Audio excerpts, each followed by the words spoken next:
De personnes, il n'y a pas de son. Ouais. Beaucoup de personnes fêtent un grand événement. C'est ce soir ou demain? À minuit. C'est ce soir à minuit, donc aujourd'hui. Hein? On est bien d'accord? Hein? J'ai eu un doute là, vous m'avez tous regardé comme ça. Je me suis dit, oula. Et un très grand personnage qui nous a tous sauvés. Et c'est grâce aujourd'hui à lui qu'on peut avoir la foi. C'est Jésus-Christ. Moi, je sais que Jésus-Christ est une personne qui m'a montré le chemin, véritablement. Et c'est une personne extrêmement miséricordieuse. Et je le remercie aujourd'hui de m'avoir permis de connaître le Père. Hein?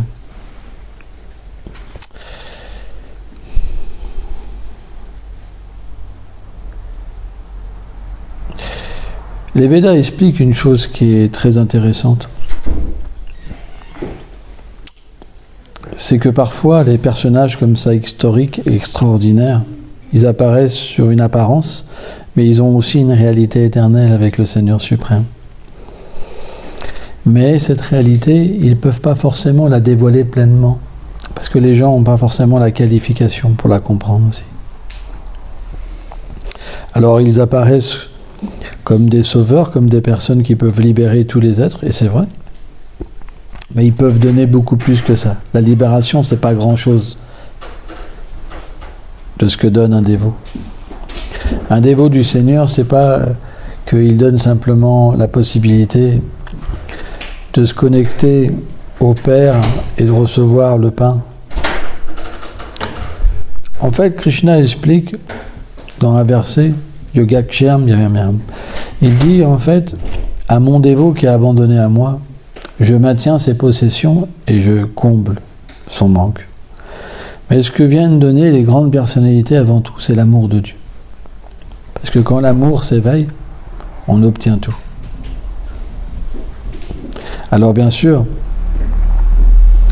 quand les gens sont intéressés par l'atteinte des planètes supérieures pour être heureux, qui sont intéressés simplement par eux-mêmes, il faut donner des bénédictions, des choses pour attirer. Mais à ceux qui sont qualifiés, en fait, ils reçoivent bien plus encore. Et ça, c'est le secret, en fait, dans le cœur d'un dévot. Par exemple, le Seigneur Shiva, qui est considéré comme un plus grand des dévots du Seigneur Narayan, Vishnu, Sankarshan, le Seigneur lui a demandé de venir en tant que Sankaracharya pour prêcher l'impersonnalisme, que tout était Dieu. Et il a dit au Seigneur, mais pourquoi moi je ne suis pas qualifié pour ce genre de mission, tu ne peux pas envoyer quelqu'un d'autre. Il dit non, toi tu es parfaitement qualifié. C'était comme une punition. Alors on pourrait se dire pourquoi le Seigneur parfois envoie des dévots pour quelque chose qui est inférieur, c'est parce que les gens ont besoin de toutes sortes de paroles pour atteindre quelque chose de plus élevé. Et la chose la plus élevée, c'est l'amour de Dieu. Parce que par l'amour, on peut être introduit dans le royaume de Dieu, dans sa demeure, en fait. Sans ça, c'est pas possible. Parce que la demeure du Seigneur, il n'y a qu'un ingrédient, c'est l'amour, pur. Il n'y a plus de conception d'être égoïste. Hein? Et ça, c'est extrêmement rare. Donc, on va lire certains passages du Seigneur Jésus.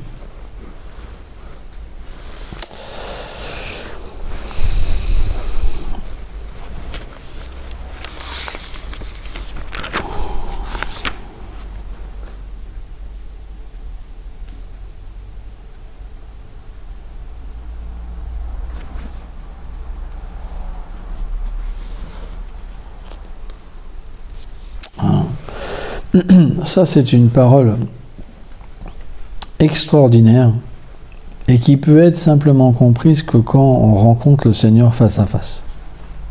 quand on a l'expérience de prême, l'amour de Dieu, et que le Seigneur vient se révéler à son dévot, et que le dévot est dans son corps spirituel transcendantal, alors cette phrase-là, elle peut être comprise.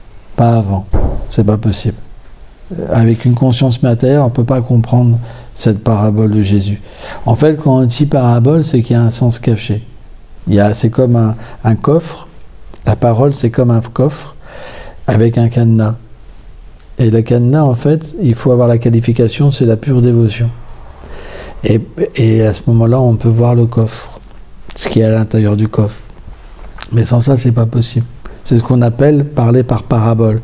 Ça veut dire qu'au lieu d'expliquer tout le sens, c'est mis sous forme de parabole. Et cette parabole, elle contient, c'est comme un mantra. Elle contient le secret à l'intérieur. Et quand on l'absorbe avec une pure abandon, alors la parabole se révèle en fait à l'intérieur du disciple. Mais elle a un sens caché. Parce que ce qu'elle contient, c'est trop élevé pour les gens ordinaires. Jésus et les petits enfants. Alors des petits enfants lui furent présentés, pour qu'il leur imposât les mains en priant. Mais les disciples les rabrouèrent. Jésus dit alors: laissez les petits enfants et ne les empêchez pas de venir à moi, car c'est à leurs pareils qu'appartient le royaume des cieux. Puis il leur imposa les mains et poursuivit sa route. En fait, un enfant, il y a une conception de pureté, une conception où on va vers quelque chose sans véritablement vouloir quelque chose en retour, d'une spontanéité. En fait, quand le Seigneur se révèle et que notre sentiment éternel s'éveille en nous, alors cette spontanéité, c'est comme un enfant. Ça veut dire qu'on a une demande qui est naturelle. Et de cette demande naturelle, en fait, apparaît en fait le Seigneur suprême et notre position dans l'éternité. Le jeune homme riche. Et voici qu'un homme s'approcha et lui dit: Maître, que dois-je faire de bon pour obtenir la vie éternelle? Il lui dit: Qu'as-tu à m'interroger sur ce qui est bon? Un seul est bon. Que si tu veux entrer dans la vie, observe les commandements. Lesquels? Répondit-il. Il lui dit: Jésus reprit: Tu ne tueras pas, tu ne commettras pas d'adultère, tu ne voleras pas, et tu ne porteras pas de faux témoignages. Honore ton père et ta mère, et aimeras ton prochain comme toi-même. Tout cela, lui dit le jeune homme, je l'ai observé. Que me manque-t-il encore? Jésus lui déclara: Si tu veux être parfait, va, vends ce que tu possèdes et donne-le aux pauvres. Tu auras un trésor dans les cieux, puis viens, suis-moi. Entendant cette parole, le jeune homme s'en alla contristé, car il avait de grands biens. Omagana timilandasya kenam janam shalakaya shakshun meditamina tasmai shikula venama.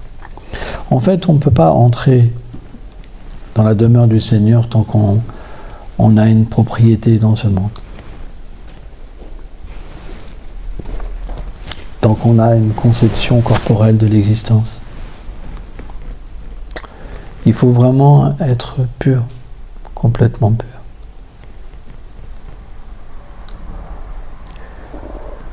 Notre séjour dans le monde matériel, c'est un séjour pour purifier notre ignorance, pour se libérer de toute conception corporelle de l'existence. Or, la richesse et la conception « je suis ce corps et ceci, ça m'appartient », c'est exactement ce qui empêche une personne d'entrer dans le royaume de Dieu. C'est pourquoi, bien que cette personne suivait des commandements, elle les suivait liés à une conception corporelle, pour elle-même, pour son bienfait, mais pas pour le plaisir du Seigneur suprême.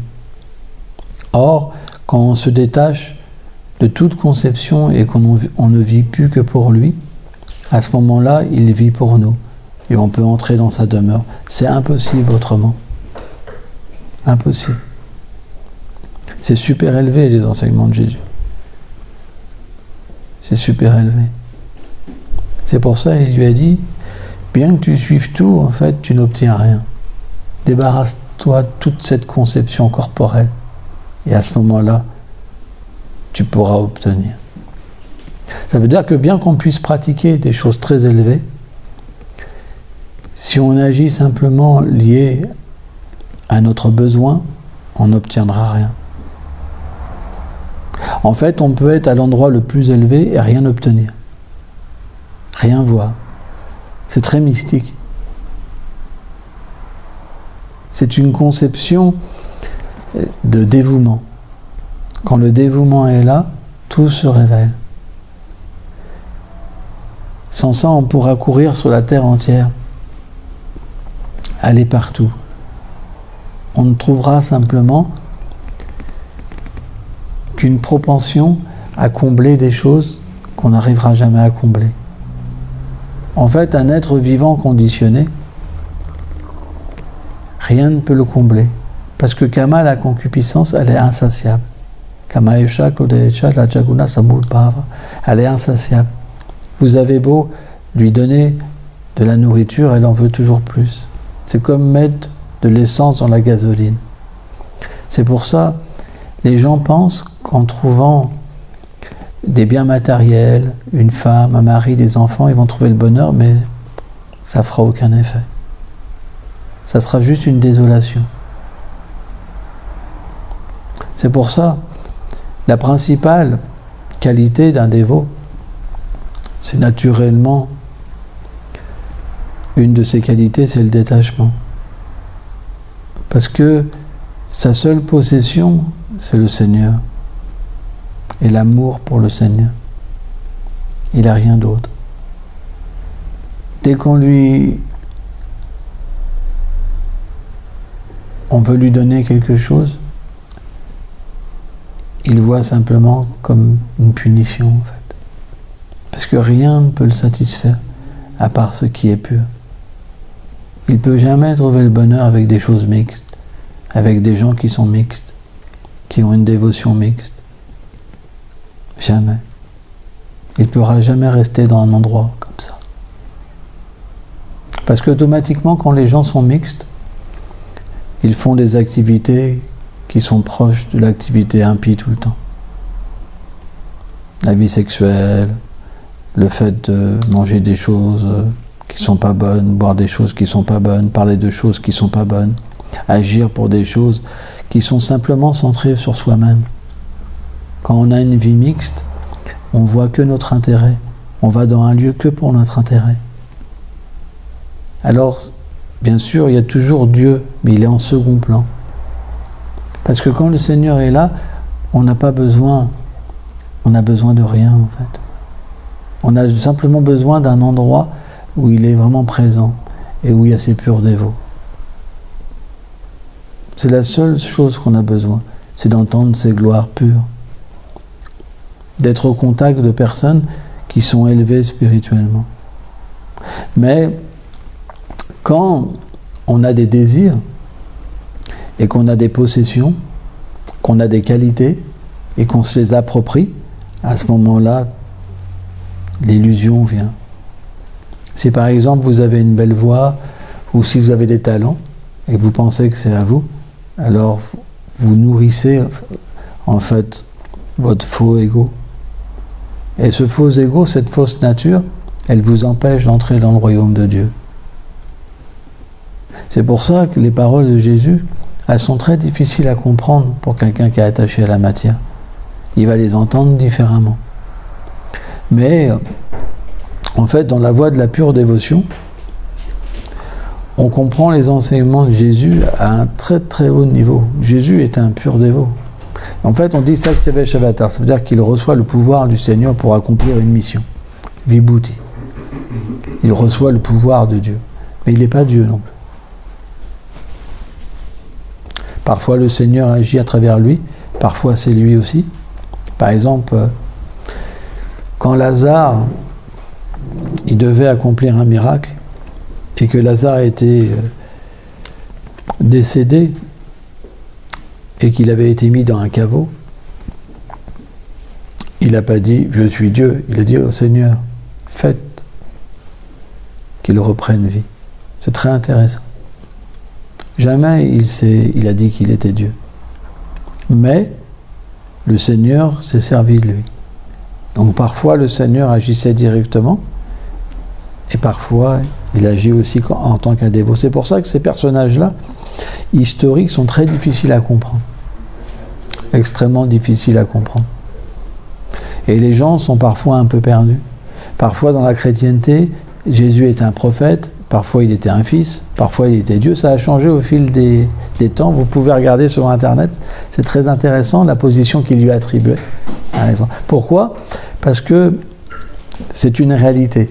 Il y a un tel pouvoir qui est donné que pour les gens, c'est pratiquement impossible à imaginer même.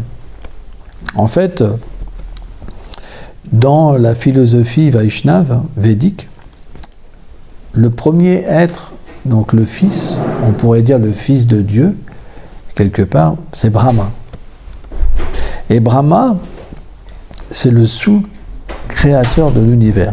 Tous les jours, Brahma y crée. Et pendant sa nuit, il y a une partie de l'univers qui est détruite. Donc ça, c'est la dévastation partielle. Imaginez-vous le pouvoir que Brahma est là. Vous vous rendez compte ? Celui qui est assis à la droite du Père. Donc souvent, en fait, Jésus est décrit de cette manière-là. C'est pour ça que j'avais entendu que certains Vaishnavas, alors c'est pas prouvé dans les Écritures, il n'y a pas d'évidence scripturaire, mais certains Vaishnavas disaient que par rapport à la position en fait de Jésus et ses pouvoirs, certains disaient que c'était possible que ça soit une manifestation en fait du Seigneur Brahma. Moi aussi. J'avais entendu ces choses-là. Alors il n'y a pas de preuve, hein, mais c'est la conception en fait du Fils, parce que sur la Brahma Loka, c'est expliqué que le Seigneur est présent en tant que le Père, en tant que Mahapurusha. Et en fait, le Seigneur récite la connaissance transcendantale à Brahma. Et Brahma, sur cette planète-là, tous adorent le Seigneur comme le Père. Hein? Et le Srimad Bhagavatam explique que c'est une planète où les êtres sont vraiment très très miséricordieux et ils viennent à intervalles réguliers sur la Terre. Sauf qu'un instant de Brahma, ça vaut 6 mois sur notre Terre. Juste un instant. Là, il y a eu 6 mois. 6 mois pour nous, un instant là-haut. Une journée de Brahma, c'est 4 âges multipliés par 1000. Pareil pour sa nuit. Donc un âge, le plus petit, c'est 432 000 années. Pour le deuxième âge, vous multipliez par 2. Pour le troisième âge, par 3. Pour le quatrième âge, par 4. Et ça, vous multipliez par 1000. Ça, c'est juste une journée de Brahma. Donc quand les êtres sur ces planètes descendent sur Terre, ils prennent des apparences humaines, en fait. Et ils ont des pouvoirs extraordinaires. Et ils sont chargés d'une mission, d'aider les êtres vivants pour les élever, pour qu'ils puissent renaître sur les planètes supérieures et recevoir un enseignement en fait supérieur. C'est pour ça que Prabhupada disait que ceux qui adorent Jésus purement, ils retournent à Jésus. C'est pas des blagues. Hein. Jésus a un royaume. Hein. Et c'est expliqué que, alors, pour Brahma, quand vient la dévastation complète de l'univers, en fait, Brahma et tous ses disciples retournent dans le monde transcendantal à Vaikuntha. Parce que la position de Brahma, elle est donnée à l'être le plus évolué de l'univers. Donc c'est pas toujours le même Brahma, et dans chaque univers il y a un Brahma, comme il y a un Shiva, comme il y a différentes grandes personnalités. Et le Seigneur Vishnu, le Seigneur originel, est présent en fait dans chaque univers sur la forme de Kshirodakasha et Vishnu.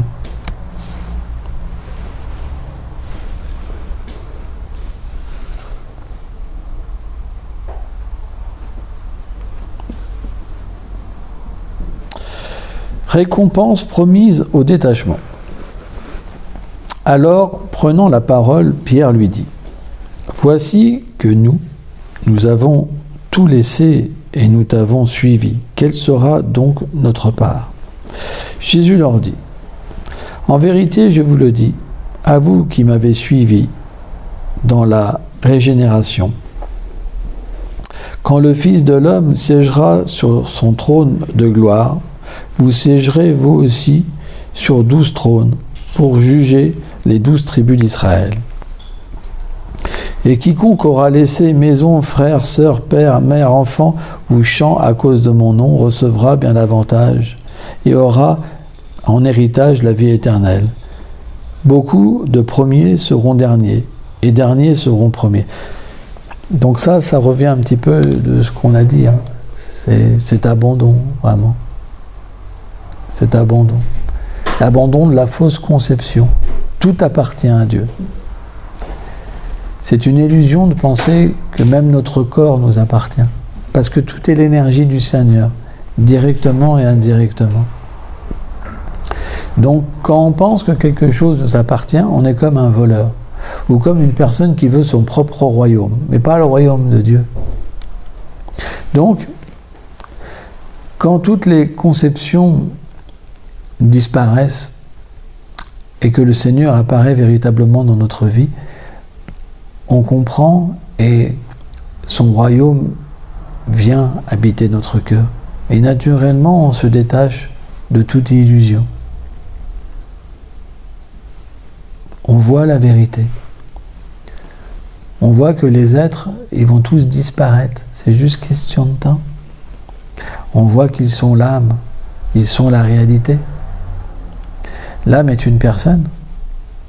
C'est expliqué dans la Bible. L'homme est fait à l'image de Dieu. L'être vivant est fait à l'image de Dieu. Mais Dieu, il a une forme éternelle, emplie de connaissance et de félicité. Pourtant, cette forme, elle vieillit à chaque instant. Donc, dans la Bhagavad Gita, c'est expliqué qu'en dessous de toutes ces couches, il y a cette vérité. Donc, quand toutes ces couches sont purifiées par le service offert au Seigneur suprême, à ce moment-là, l'être vivant peut s'éveiller à sa réalité. Et à partir de là, toutes les conceptions que quelque chose lui appartient en propre sont effacées. Et il voit tout en relation avec le Seigneur. Il entre dans le royaume de Dieu. C'est une expérience très mystique. Et automatiquement, quand Jésus dit « beaucoup de premiers seront derniers et des derniers seront premiers », nous on compare ça à l'humilité. Pour voir Dieu, il faut être le plus petit. Parce que tant qu'on a de l'orgueil, le Seigneur reste caché. Ishvala Sarvabhutanam. Tant qu'on veut contrôler notre vie, le Seigneur reste caché. On ne peut rien voir du Seigneur suprême. Par contre, plus on est petit, plus on a d'humilité, et plus on est élevé. On ne peut pas par nous-mêmes entrer dans le royaume du Seigneur. On doit y être introduit.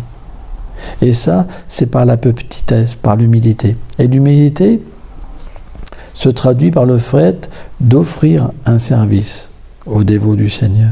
Quand on devient le serviteur du serviteur, alors on peut entrer dans le royaume de Dieu. Parce que par nous-mêmes, on ne peut pas. Il faut que quelqu'un nous introduise. C'est pourquoi, par exemple, Jésus, il a été mandaté pour introduire les gens dans le royaume de Dieu. Parce que par nous-mêmes, on peut pas. Il faut que quelqu'un vienne nous chercher. C'est pas un endroit qu'on peut atteindre par nous-mêmes. C'est pas possible. C'est par exemple, si vous voulez rentrer dans l'Élysée, un truc tout bête, matériellement, vous pourrez pas. Il y a tellement de gardes. Mais si quelqu'un vient vous chercher et qu'il a un pouvoir suprême, alors tout le monde vous laissera passer. Et bien de la même manière, le dévot du Seigneur, il a un représentant. Le pur dévot est un représentant du Seigneur. Et il a la puissance pour vous ramener au monde transcendantal. Si bien sûr vous le désirez. Il faut avoir le désir. Mais en fait, le pur dévot, il peut ramener qui il veut. Si la personne le désire. Donc pour ça, il faut vraiment tout délaisser. Et ceux qui délaissent toutes choses de ce monde, en fait, et qu'ils deviennent démunis et qu'ils soient situés complètement dans l'humilité, alors ils deviennent les premiers. Et ceux qui prennent leur richesse et qui se les approprient, ça devient les derniers. Vous comprenez ce principe? C'est que on ne peut pas avoir deux choses. Jésus a dit ça. Un Manon et Dieu, ou Dieu. On ne peut pas avoir les deux choses. Le monde matériel est un monde d'ignorance. Et la demeure de Dieu est une demeure de connaissance. On ne peut pas avoir les deux. C'est pour ça quand on adore Dieu à travers la connaissance matérielle, en pensant qu'on est le corps, en pensant que ce qu'on vit est vraiment la réalité, en fait on est très loin du Seigneur suprême. Il ne vient même pas dans notre cœur, en fait. On ne peut même pas sentir l'amour de Dieu. Que dire de le voir? On ne peut même pas réaliser qu'on est autre chose que la matière. On devient emprisonné, en fait, dans l'action intéressée. On appelle ça l'action intéressée. Ça veut dire qu'on adore le Seigneur juste par intérêt du corps. C'est pas ça notre réalité. C'est pour ça qu'on doit entrer en contact avec une connaissance qui puisse véritablement nous éveiller. Qui est Dieu? Quelle est sa forme, ses attributs, ses divertissements? Parce que plus on va recevoir des indices, cette connaissance, et plus notre désir de le rencontrer va grandir. Et à ce moment-là, le Seigneur va réciproquer avec notre désir. Le désir, c'est le moteur, en fait. En ce moment, notre désir, c'est ce qui fait qu'on voit ou qu'on ne voit pas. C'est juste ça. Dès qu'on a le désir et qu'on pleure, tout devient manifesté, en fait.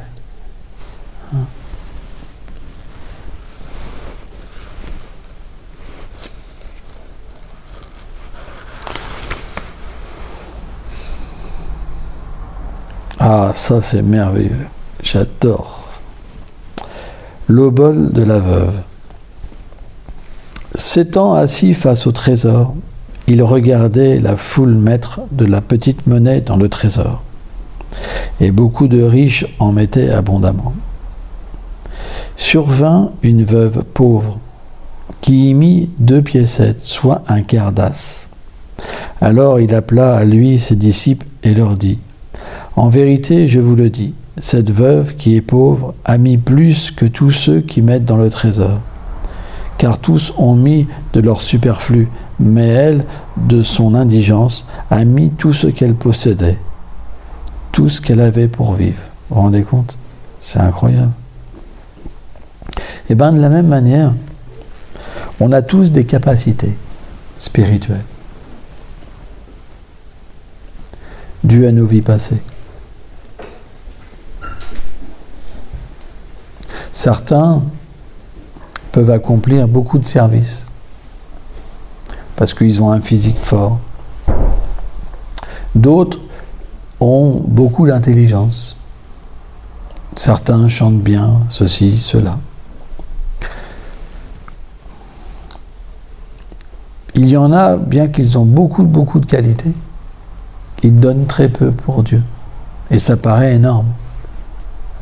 Alors que certains ont beaucoup de difficultés. Beaucoup de difficultés. Ils ont beaucoup, par exemple, de concupiscence, de colère, de désir. Et c'est extrêmement difficile pour eux de rester un dévot. Vous comprenez? Alors qu'il y en a, dû à leur vie passée, c'est très simple. Mais parce que c'est simple, ils n'en font pas forcément beaucoup. Et donc, ce qui est vraiment intéressant, c'est qu'aux yeux de Dieu, ce qui compte le plus, c'est l'effort, c'est la sincérité, c'est le dévouement. C'est ça qui sera récompensé. C'est pas l'apparence. Parce que le Seigneur, ce qui s'intéresse, c'est au cœur. Il est dans le cœur des êtres. Il observe. Il voit cette personne, en fait, elle a tellement de mal, elle fait tellement d'efforts pour rester avec moi. Alors que l'autre, c'est plus facile dû à sa vie passée. Mais il fait peu. Une fois, Narada Muni, qui est un grand saint, qui peut voyager dans les univers, et même aller dans la planète éternelle du Seigneur, il a rencontré sur Terre un brahmana érudit et un cordonnier. Et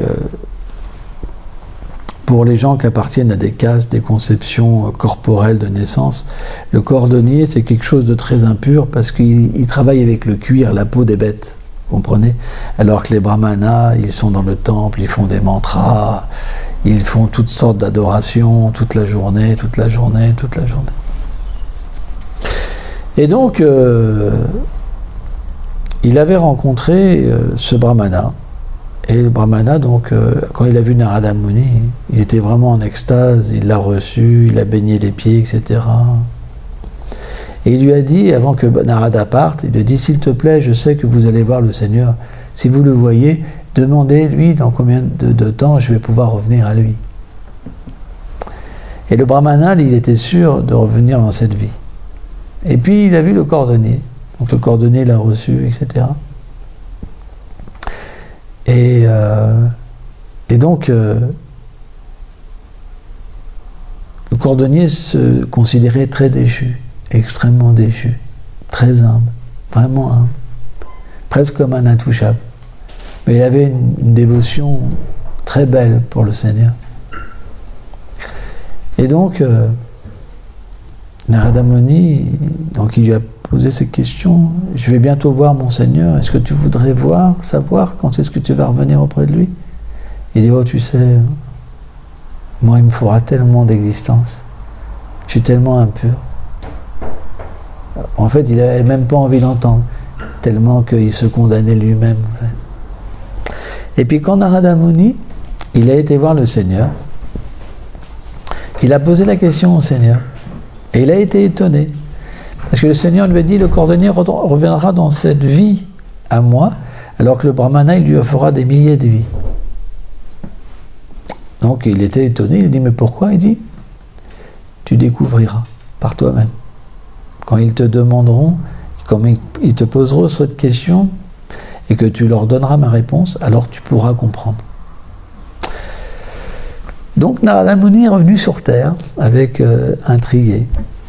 Et donc il a vu le brahmana de nouveau, oh Narada Muni, etc., etc. Donc il l'a accueilli avec grande révérence. Il dit alors, qu'a dit le Seigneur? Et le Seigneur lui avait dit, donc j'ai oublié la partie la plus importante de l'histoire, il dit, tu pourras comprendre quand tu leur diras cette chose-là.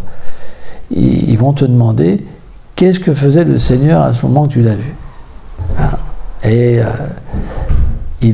en fait, il dit, tu lui diras que j'ai passé un éléphant dans le chat d'une aiguille. Et là, tu verras, tu pourras comprendre. Donc Narada Muni, il dit, oui, mais avant que je te réponde, tu veux pas savoir ce que faisait le Seigneur? Aussi, Narada, le Seigneur de l'univers, il devait faire quelque chose d'extraordinaire. Il était en train de passer un éléphant dans une chaîne d'une aiguille. Et le brahman dit, quoi? Mais c'est impossible de passer un éléphant dans le chat d'une aiguille, mais c'est n'importe quoi. Et maintenant, veuillez me dire dans combien de temps je vais revenir. Il dit dans des milliers de vies. Et donc, il n'était pas du tout satisfait et en colère. Et donc, il a été voir le cordonnier. Donc, le cordonnier, toujours très, très humble et très dévoué au Seigneur. Donc, il est très heureux de voir Narada Muni. Et Narada Muni lui dit, veux-tu savoir dans combien de temps tu vas revenir au Seigneur? Ouais, c'est ça. Il dit, au moins, est-ce que tu veux savoir qu'est-ce que faisait le Seigneur? Oh oui, qu'est-ce que faisait mon Seigneur? Il passait un éléphant d'une chaîne d'une aiguille. Et là, le cordonnier dit, waouh, mon Seigneur, il est incroyable. Il passait un éléphant dans une chaîne d'une aiguille. Il n'y a que lui qui peut faire ça. Parce qu'il est illimité, merveilleux, il peut accomplir toutes choses. Et Narada lui dit, t'y crois vraiment? Il dit, oui Narada, regardez, un arbre banyan, c'est gigantesque. Ça donne un arbre plus un autre arbre, ça pousse des racines, ça reprend un arbre. C'est la graine d'un arbre banyan, c'est minuscule. Narada me dit, regardez ce que le Seigneur peut faire d'une petite graine. Et là, Narada, il comprend en fait. Et il lui dit, dans cette vie même, tu ressembleras à Krishna. C'est cette simplicité qu'il nous faut, c'est cette foi qu'il nous faut. Cette foi, elle doit nous accompagner véritablement. Or, cette foi, elle ne peut pas s'acquérir avec des gens ordinaires. Ou le cordonnier, parce que ça faisait beaucoup de vie, qu'il était déjà un dévot. Le brahmana, bien qu'il adorait avec faste le Seigneur, il n'avait pas cette qualification. La qualification, elle ne vient pas de la naissance.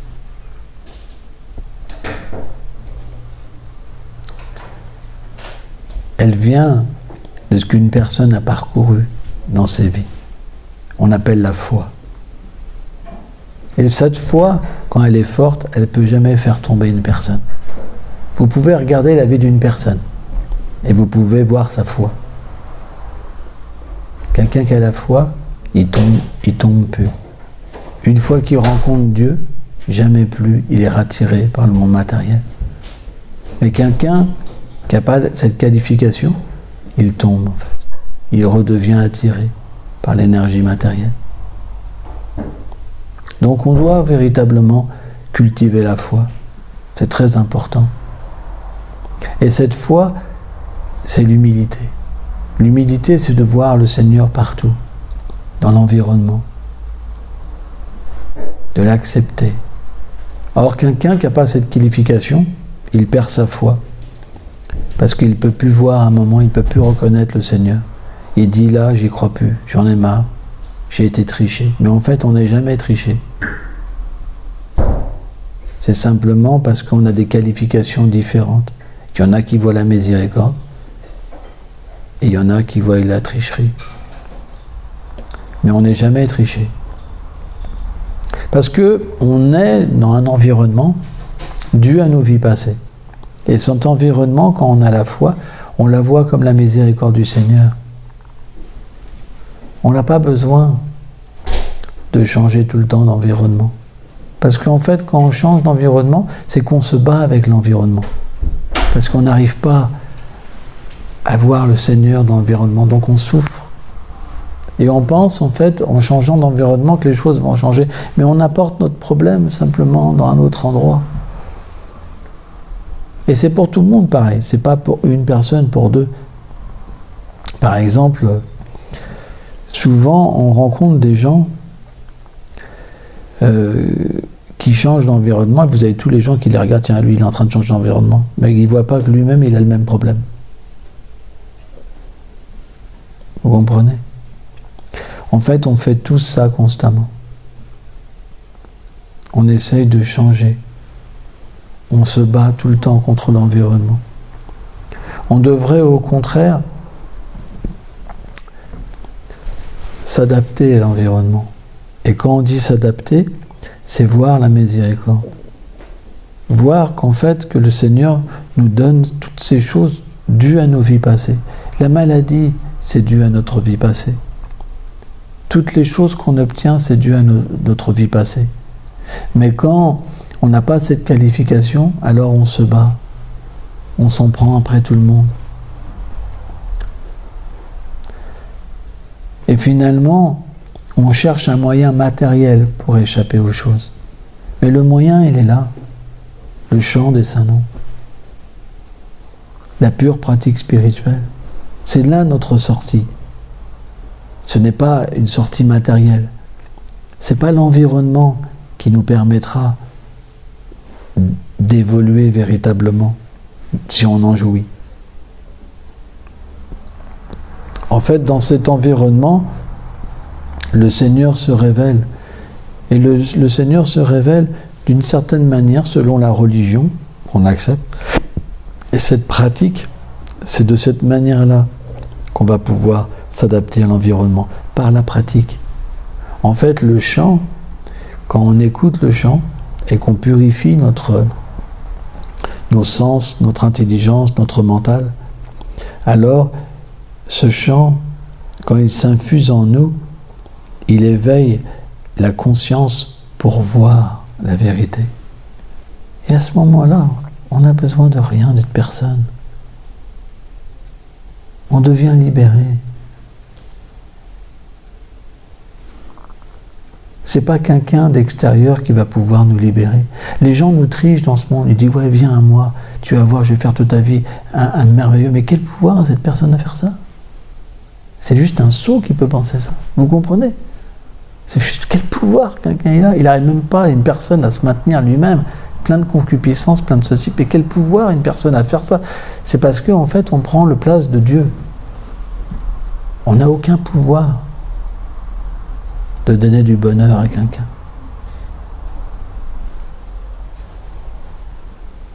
C'est ce qu'on appelle les belles paroles. Par contre, le Seigneur se manifeste dans son nom. Et on doit, à un moment donné, s'abandonner au chant du nom, au nom du Seigneur, et de devenir pur. C'est pas parce qu'on n'a pas eu l'expérience que les autres n'ont pas et que ça n'existe pas. On devrait plutôt se connecter avec les gens qui ont l'expérience du nom, et grâce à eux développer la foi, et pouvoir avoir l'expérience. Ça, c'est très important. Parce que si simplement on se calque à notre propre expérience, alors naturellement, on pensera qu'en ayant une situation matérielle meilleure, tout va s'améliorer, mais qu'est-ce que quelqu'un conditionné peut nous libérer? Là, on lisait là, dans le 4e chant, le 22e chapitre, qu'il y a un verset qui explique qu'un homme aveugle, qui est dans l'ignorance, il ne peut pas guider une personne. Un aveugle ne peut pas guider une personne. C'est simplement un aveugle qui peut prendre refuge d'un autre aveugle. Vous comprenez? Donc le point, c'est qu'on doit absolument chercher des personnes qui ont la vision spirituelle pour être guidés. Et ça, c'est pas une question d'environnement, c'est pas une question d'endroit, c'est pas une question de religion, c'est pas une question d'environnement, c'est pas une question d'être renoncé, c'est pas une question d'être marié. Mais on doit prendre la main de gens qui peuvent nous montrer le chemin. C'est très important. Et pas de prendre la main de gens qui sont aveugles. Le Srimad Bhagavatam m'explique qu'un aveugle, ça ne peut pas guider quelqu'un. Un aveugle, ça peut vous dire, viens avec moi, je vais te faire voir tout ce monde merveilleux. Vous comprenez? Mais qu'est-ce qui peut faire voir le monde merveilleux? C'est pas possible. C'est pour ça que des personnalités comme Jésus viennent. Parce que c'est des gens qui sont libérés de l'ignorance. Et ils peuvent véritablement montrer le chemin. C'est pour ça que Jésus a dit « Je suis le chemin ». Vous comprenez? Parce que quelqu'un qui voit, il peut dire « c'est par là ». Mais quelqu'un qui ne voit pas, et quelqu'un qui n'a pas, il va vendre quelque chose en disant « je vais pouvoir te rendre je vais pouvoir te donner toutes les richesses alors qu'il est tout pauvre, par exemple. Je vais pouvoir te rendre heureux alors que lui-même il n'est pas heureux. Je vais pouvoir te faire la chose la plus grande alors qu'il n'en a aucun pouvoir. » Tout ça, c'est des paroles. Vishwanath Chakravarti Thakur, il dit que les poètes dans ce monde, ils exagèrent tous. Ils font une poésie, ils inventent. Vous comprenez? Mais les gens qui ont le pouvoir véritablement de montrer la voie, quand ils parlent de la voie, c'est pas de l'invention. C'est ça la différence entre une personne qualifiée et une personne qui n'est pas qualifiée. Parce que si on suit une personne qui n'est pas qualifiée, on dévie de chemin et on se trompe. Et ça ressemble à la même parole. Quelqu'un qui est sot, en fait, il voit les deux personnes pareilles. Mais il y en a une qui peut montrer la voie et l'autre qui montre un faux chemin. Et ça, il faut faire très attention dans ce monde matériel.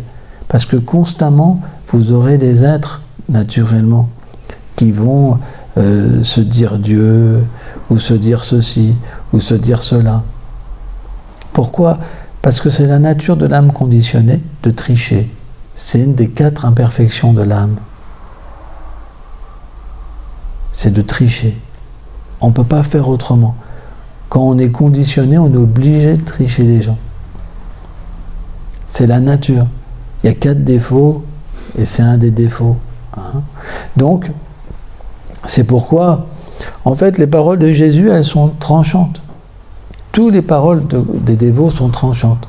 Mais elles nous permettent de rester sur le droit chemin. C'est important. Merci beaucoup.